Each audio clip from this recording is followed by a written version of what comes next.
नमस्कार दोस्तों, आपके अपनी YouTube केबीएल में एक बार फिर से सभी मेरी बहनों का स्वागत करता हूं। नमस्कार दोस्तों, यूपी ट्रिपल मुख्य सेविका भर्ती में रिजल्ट को लेकर अच्छी खबर, योग्यता को लेकर भी डिस्कशन किया जाएगा और साथ ही साथ में आपके मन में जो भी सवाल है इस भर्ती को लेकर कोशिश करेंगे कि उसका जवाब आप लोगों को मिल जाएगा। कट ऑफ पर भी चर्चा करेंगे, तो वीडियो में लास्ट तक बने रहना। एक छोटा सा निवेदन आप सभी को, अगर आप नए हो चैनल को सब्सक्राइब कर लो ना, हमारे टेलीग्राम ग्रुप से भी जुड़ जाना, ठीक है। तो आपकी भर्ती संबंधी जो भी और महत्वपूर्ण सूचना होगी, आप सभी को उसी की जानकारी समय समय इसी चैनल के माध्यम से दे दी जाएगी। और इसी क्रम में जो भी जानकारी प्राप्त हुई यह है कि आपके परिणाम को लेकर कुछ बहनें आयोग गई हुई थी का, और आपको बताया गया था कि आयोग के कर्मचारी ने सकारात्मक जवाब है वो दिया है। देखिए, चाहे आपकी योग्यता हो या फिर आपका रिजल्ट हो, बिल्कुल जो लोग हैं बिल्कुल एग्जैक्ट डाटा नहीं बताते हैं, या फिर योग्यता को लेकर क्या चीज़ें डिसाइड हुई हैं, बिल्कुल आपको ऐसे नहीं बता देंगे कि हाँ कौन शामिल होगा कौन शामिल नहीं होगा, ठीक है। क्योंकि इससे क्या है कि भर्ती में समस्या आ जाएगी, पहले से ही पता चल जाएगा अभ्यर्थियों को। तो वो एक अलग बात है कि बाद में आयोग दबाव लगाएंगे, अपनी अपनी बातों को रखेंगे कि हाँ योग्यता में क्या मांगा गया था क्या नहीं मांगा गया था। यानी मांगे जो है, मांग भी यहाँ पे योग्यता भी मांगी गई थी। इसके अंतर्गत कौन कौन से अभ्यर्थी आते हैं, तो रिजल्ट को लेकर बहनें आयोग गई हुई थी और बहुत ज़्यादा परेशान है आप लोग। जैसा कि मैंने कमेंट के माध्यम से देखा है कि कमेंट में बहनें बहुत ज़्यादा परेशान है कि रिजल्ट में देरी होगा, रिजल्ट कब तक आएगा, या कहीं जिस प्रकार से जो टॉस जो मैटर हो गए हैं कोर्ट वाले, उसके बाद क्या परिणाम में देरी होगी। तो देखिए, जो मैटर हैं कोर्ट वाले, उसमें एक तो आपका एक शब्द सीट वाला जो मामला है 126 वाला, एक नॉर्मलाइजेशन वाला, जिससे अलग अलग याचिका नॉर्मलाइजेशन को लेकर, और आंसर की वाला का प्रकरण है। तो मैंने आपको पहले ही बताया था कि आंसर की वाला जो प्रकरण है उसमें अगर बदलाव होता है तो उससे जो है प्रभावित होगा परिणाम। इसका मतलब यह है कि बिल्कुल नहीं है कि जो चयनित अभ्यर्थी वे बाहर होंगे। तो ऐसे तो आप सभी को पता है कि फाइनल रिजल्ट के बाद तो अभ्यर्थियों को बाहर होना ही है जिनका फाइनल में परिणाम नहीं आएगा। लेकिन अगर यह कहें कि आंसर की वाला प्रकरण की अगर बात देखिए, चैलेंज करने के लिए अगर बहनें आयोग का जो जिस प्रकार कहना है कि जो भी चीज़ें हैं, जब कुछ बहनें आयोग गई तो आयोग ने बताया कि उसका जवाब हम लगा देंगे।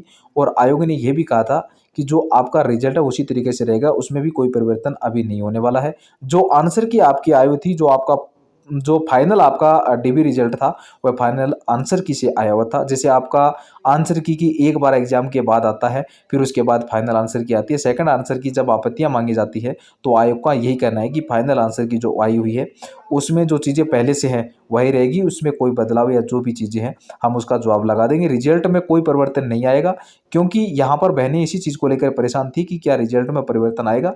जो मैटर है उसकी वजह से उनको यह आश्वासन दिया गया, इसमें रिजल्ट में कोई परिवर्तन नहीं होगा। आपके जिस प्रकार से रिजल्ट का संशोधन जो है उसको लेकर उन्होंने बताया कि साथ ही साथ रिजल्ट को लेकर, रिजल्ट कब तक आएगा जब बहनें गई यह जानने के लिए, तो रिजल्ट को लेकर आयोग ने जब बहनें गई हुई थी तो उनको आयोग से उनको बताया गया था कि 20 तारीख तक आपका जिस प्रकार से जो टोटअप दिया गया था, यानी 20 अप्रैल, मैंने बता दिया था कि फाइनल 20 अप्रैल तक आपको जो बताया कि लगभग आप मान के चलिए कि अप्रैल के मध्य अप्रैल तक आप मान के चल लीजिए, मिड अप्रैल में ये आपका जो परिणाम है वो आ सकता है।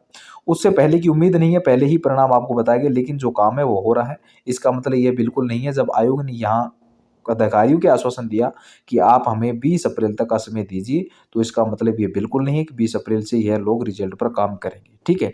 आप लोग इस चीज़ को ऐसे मत सोचें कि 20 अप्रैल से रिजल्ट पर काम शुरू होगा। इसका मतलब यह है कि 20 अप्रैल का टाइम दीजिए, 20 अप्रैल के आसपास हो सकता है कि जो देखिए काम चल रहा है तो कन्फर्म है, तो अप्रैल में पूरी पूरी संभावना बनी रहेगी कि आपका जो परिणाम है वो आ जाएगा, बाकी कोई इश्यू ना है।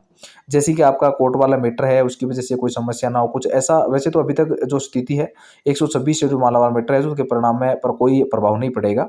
इसके साथ ही साथ आपका जो नॉर्मलाइजेशन वाला मैटर है उससे भी नहीं, आंसर की वाले मैटर को लेकर भी आयोग ने बोल दिया कि आंसर की वाला जो मैटर है उसमें भी वो लोग जवाब लगा देंगे, आपके रिजल्ट में कोई भी संशोधन नहीं होगा, यह भी बता दिया गया है। और उसके बाद आप लोगों को भर्ती के लिए आपको इंतजार करना होगा। अप्रैल 25-26 मतलब जो भी है इंतजार करिए। और फिर आयोग ने कहा है कि लगभग 20 अप्रैल जिस प्रकार से जो बताया गया था उसमें विभाग जाना हुआ रिजल्ट को लेकर दिल्ली तक जो आप जान सकते हो न्यूज़ के माध्यम से, जो मैं डालता हूँ। कर्मचारी अधिकारी परेशान होते हैं तो ये स्थिति है, बाकी सब कुछ सकारात्मक है। आपकी भर्ती परेशान नहीं होना, धैर्य बनाए रखिए। साथ ही साथ किसी अन्य भर्ती की तैयारी कर रहे हो तो वो भी करते रहिए। देखिए, डेली न्यूज़पेपर के माध्यम से जो कुछ अन्य भर्तियों से सूचनाएं, राज्य में 7 नए मेडिकल कॉलेज खुलेंगे, 34 जिस प्रकार 34 हो जाएंगे टोटल। स्वास्थ्य विभाग में आप देखेंगे तो क्षेत्रों में कुछ अलग अलग जिस प्रकार से जो किया जा रहा है वो आपको मैं वीडियो के माध्यम से, दूसरी वीडियो के माध्यम से अपलोड कर दूंगा। बाकी जो भी 126 वाला मैटर है इस पर हमने पूरा फोकस बना रखा है, आप टेंशन लेने की आवश्यकता नहीं है। उसके अकॉर्डिंग आप लोग को अपना जो है टाइम टेबल बना लीजिए, और जो भी होगा जो जिस प्रकार धरना प्रदर्शन, जो भी महाआंदोलन, जिस प्रकार जो भी उम्मीद रहेगी तो आप तक सूचित कर दिया जाएगा। टेंशन लेने की आवश्यकता नहीं है। उम्मीद यही रहेगी मेरी बहनों की, जल्द से जल्द हम रिजल्ट लाने की पूरी कोशिश करूँगे। इनका मतलब ये नहीं है कि 20 अप्रैल तक आपका रिजल्ट आएगा, तो कोशिश करेंगे कि पहले भी रिजल्ट जारी करने की पूरी कोशिश करें। तो लास्ट तक वीडियो पर बने रहने के लिए आपका बहुत बहुत सभी का आभार व्यक्त करता हूँ। धन्यवाद। जय हिंद, जय भारत।